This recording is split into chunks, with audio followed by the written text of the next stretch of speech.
News with Javon Moore, Part 1. One. I'm smart. One. Ichi. Hey guys, it's J to the H to the V to the O to the N, Javon Moore. Because, hey guys, girls, gals, I want more. Hey guys, this is Javon Moore reporting live for the news of the Gaza Strip. The Gaza Strip is located between Israel and Egypt on the Mediterranean coast. The government, the Palestinian Authority, PA, with Yasser Arafat is elected leader, took control of the newly non-Israeli occupied areas, assuming governmental duties in 1994. To give you guys a little bit of the history, just a little bit, you also can check out www.info.plies.ipa/A0776421.html to find out more, or you can just type in the Palestinian state in your Google search engine and it will place all of the information that you will need to hear. Now I'll read just the first paragraph, or maybe the first two paragraphs of the history. The history of the proposed modern Palestinian state, which is expected to be formed from the territories of the West Bank and Gaza Strip, began with the British Mandate of Palestine from September 29, 1923 until May 14, 1948. Britain controlled the region, but by 1947, Britain had appealed to the UN to solve the complex problem of competing Palestine and Jewish claims to the land. In August 1947, the UN proposed dividing Palestine into a Jewish state, an Arab state, and a small international zone. Arabs rejected the idea as soon as Britain pulled out of Palestine in 1948. Neighboring Arab nations intended on crushing the newly declared state of Israel. Israel emerged victorious, affirming its sovereignty. The remaining areas of Palestine were divided between Transjordan, now Jordan, which annexed the West Bank, and Egypt, which gained control of the Gaza Strip. Through a series of political and social policies, Jordan sought to consolidate its control of the political future of Palestinians and to become their speaker.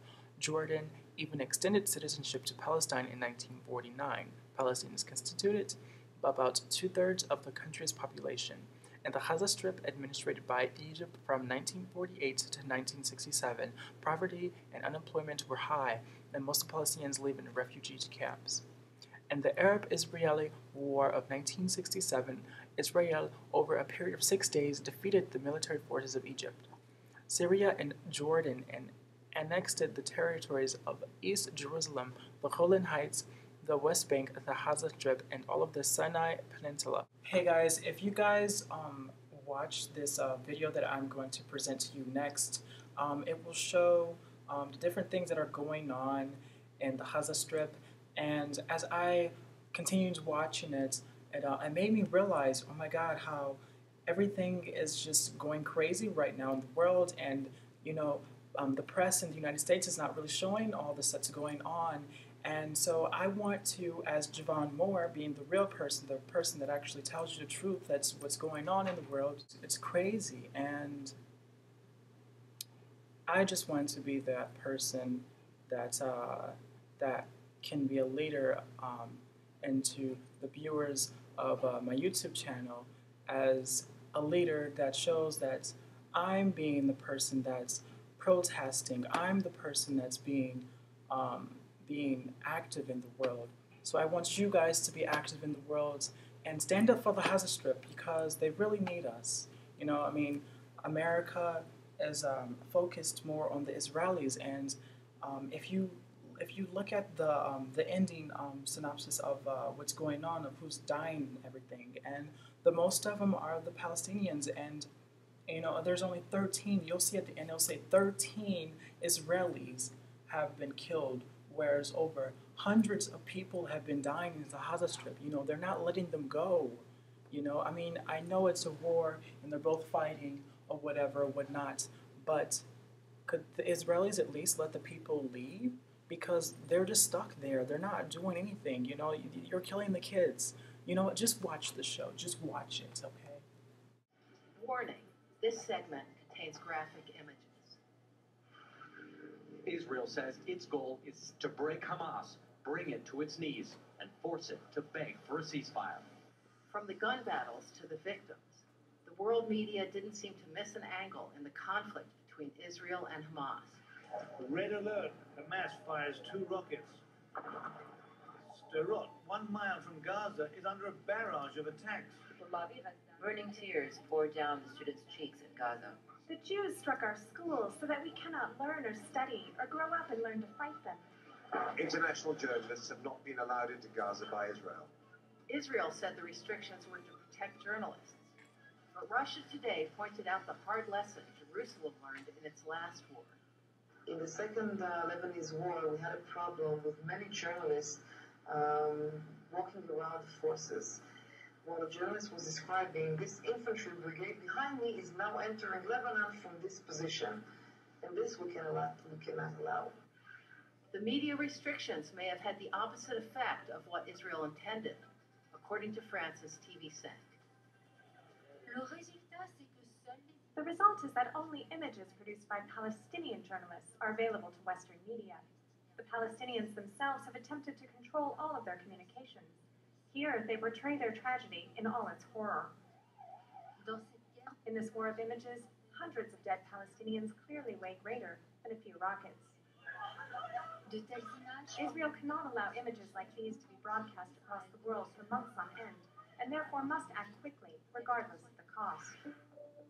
Israel launched an elaborate media offensive, as reported by the online Israel News Network, which is funded by the Jewish settlers movement.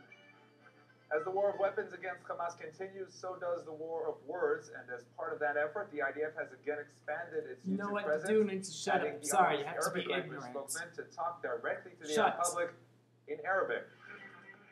The UAE's Al Arabiya acknowledged Israel's media offensive, but pointed out that Hamas was media savvy as well. This large pile of written statements and leaflets dropped by the Israeli forces in the Gaza Strip is part of Israel's psychological warfare intended to work in tandem with its military campaign on the ground. Meanwhile, Hamas is trying to counter its psychological war. Hamas launched a satellite channel and opened dozens of websites for that purpose. Some broadcast reports on the conflict contain self-serving elements, including Iran's Press TV and Saudi Arabian television. A Saudi hospital aircraft staffed with medical personnel carrying the 3rd wave of injured Palestinians has arrived in Riyadh. Our brothers in the Kingdom of Saudi Arabia have provided us with the necessary medical treatment. The Saudis are our saviors, who were sent to us by God. Americans frustrated with the mainstream media have turned to Press TV, due in most part to Press TV's breaking news coverage and becoming one of the very few international stations to have reporters inside of Gaza. Press TV and Al Jazeera questioned whether Americans were getting the whole story. Images on U.S. networks show And see, Israelis this is clearing sad up after because we another don't Hamas get rocket the real attack and info. stone-thrown Listen, Palestinians please. confronting Israeli troops. And they have to fight for airtime against a well-coordinated Israeli media campaign. Take a look at the newspapers. Plenty of stories about Gaza, but in just about every one, the Israeli position is given priority. And the pictures generally show Israeli airstrikes or strikes on Gaza, but not always the impact of those strikes on the people. News reporting is attempting to be balanced rather than striving for actual accuracy. So it's somehow equating a handful of tragic Israeli deaths in southern Israel with hundreds upon hundreds of deaths of people in Gaza. If you go by this NBC report, the analyst on Press TV was right. It's been 2 weeks now since Israel launched its offensive, and the combined death toll in this war is now almost 800 people. What NBC failed to say was that, according to Reuters News, more than 780 of those deaths were Palestinian, while 13 were Israeli.